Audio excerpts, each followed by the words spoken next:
Hello, and welcome to another episode of Aperture Speaks.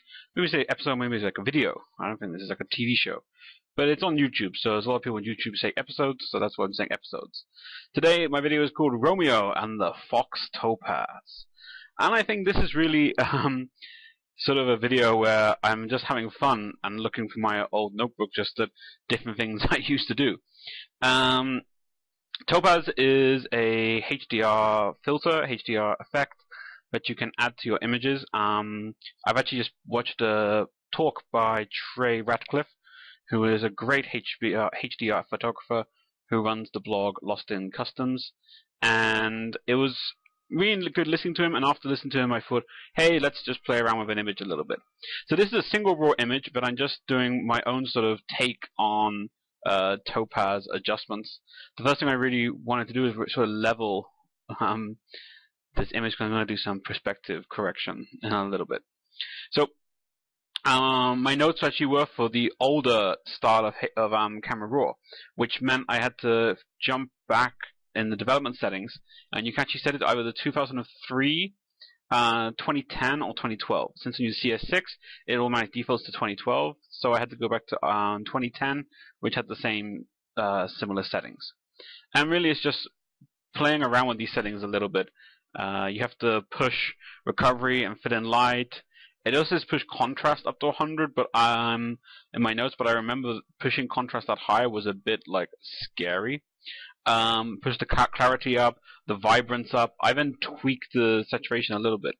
But then looking at the image, it doesn't really work well as color. You can see this sort of OTT orange. There's a lot of yellow in that brickwork there as well, and those blue in the door. So I decided to actually turn this into a grayscale image, and we'll have a bit of a black and white HDR.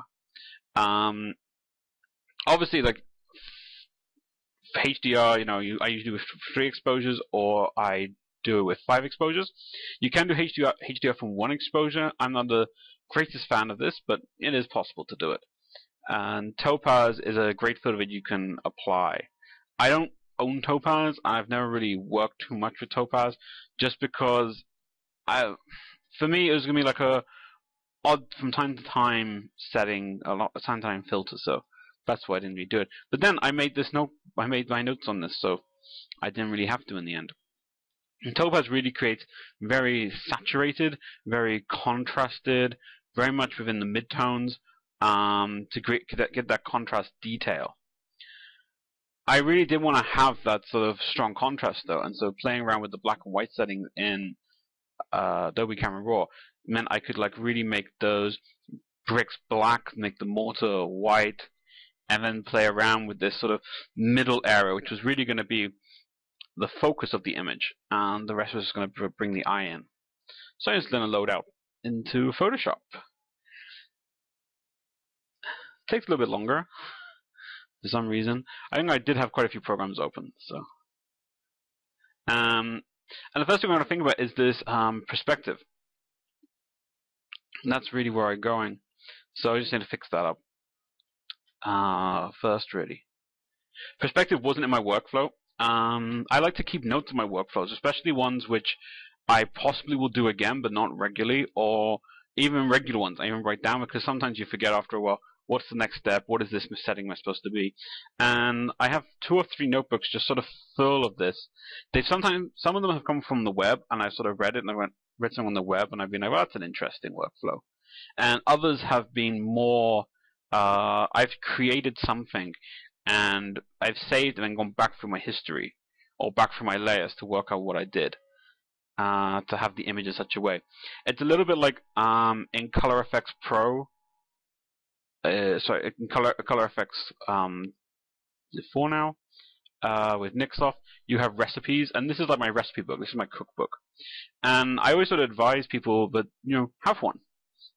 It's it doesn't harm. It's just a notebook, and you can write stuff down. I've actually got notes where I've had to adapt them for changes in Photoshop, because some of the things don't work in the same way. Some of the settings aren't the same, so it's good to know. I think this one was really cool for pseudo HDR, but I changed it to Topaz-esque HDR because it looked more like Topaz. And that's the thing, when I always say things are like something, that's what I'm saying.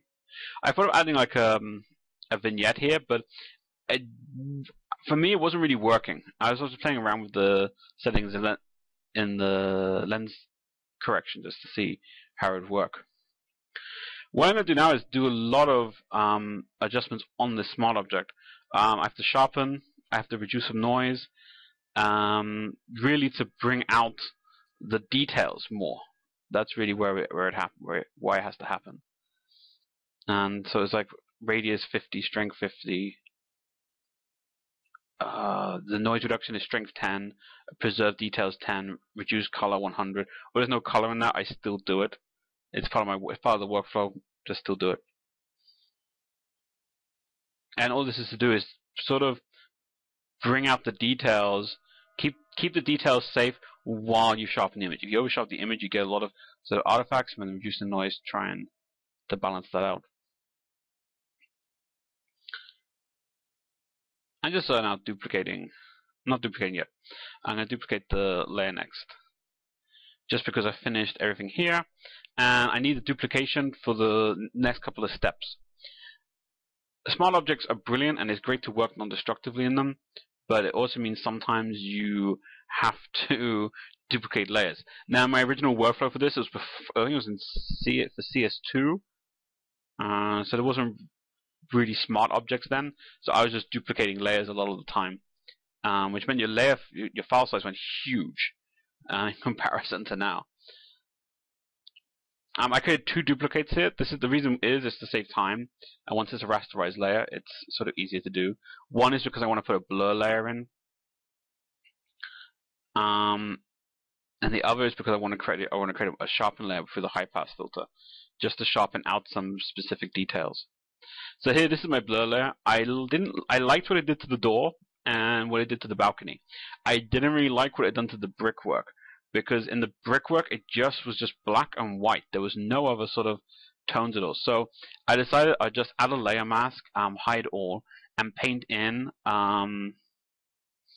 the effect from the blur. Just because the detailing from the blur looked better in the door and in the balcony. And this is the other thing with recipes, is that they are there to be modified. I don't know if you ever cook at home when you got your favorite recipe.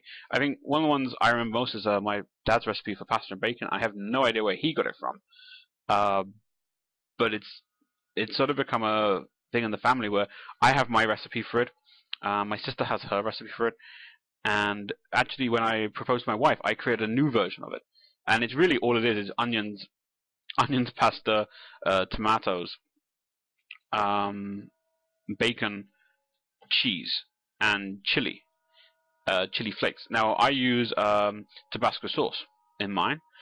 Sometimes I use the penny pasta that my father told me to use. Other times I use cannelloni, and I do it as a cannelloni dish.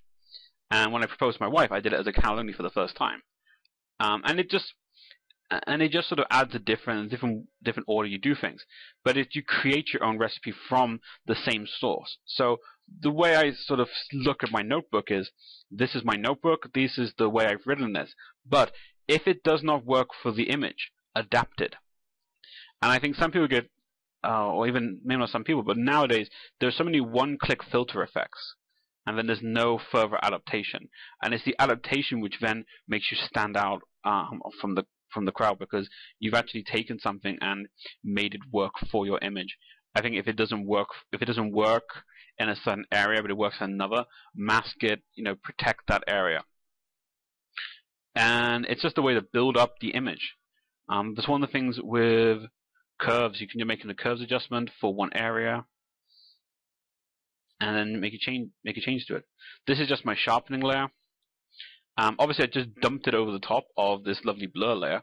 So now I'm going to drop it underneath just to sort of protect it a little bit. And of course, the sharpening is on overlay, so it overlays on the bottom layer.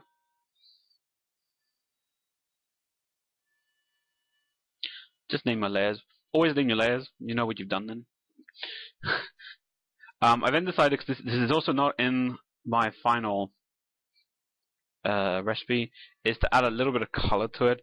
It was looking a little bit too like black and white, and it needed just something. And sometimes I think some black and white images just need a touch of something, just to add a bit more, to bring out a bit more of that sort of less intense detail. So this is just a slight orange, slight sort of sepia-ish tone. And here's the final image, which I think looks actually really, really good. It was not what I was thinking of when I took the image originally, which is great because I like these sort of editing experiences when you do things and you change things around a little bit. The perspective is not perfect, but I would never expect it to be perfect because I shot up, so you're never going to get the level quite right on the bottom of that door there. And that's one of those sort of things. It does look quite HDR-y. It does look a bit, for me, too overprocessed in HDR, but I think what sort of saves it is you got this balance between, this contrast between the bricks in the wall, which are so heavily contrasted, against this slightly more detailed door and balcony. And I think the two together work really, really nice, in my opinion. And then the coloring just sort of softens the effect, really. So there we are. So that's the end of the video. I hope you've enjoyed it. Obviously, you can catch this video on my blog and any other posts I make. I try to post daily, apart from at the weekends. And my blog is aperture64.wordpress.com. You can also catch me on Twitter. I tweet quite regularly in the day. I also retweet other things which I find interesting, to articles and things that I've read which I've enjoyed. And I also have a Facebook page, facebook.com/aperture64, 64 typed out this time. I hope you enjoyed the video, and I hope that I can catch you next time. Bye-bye.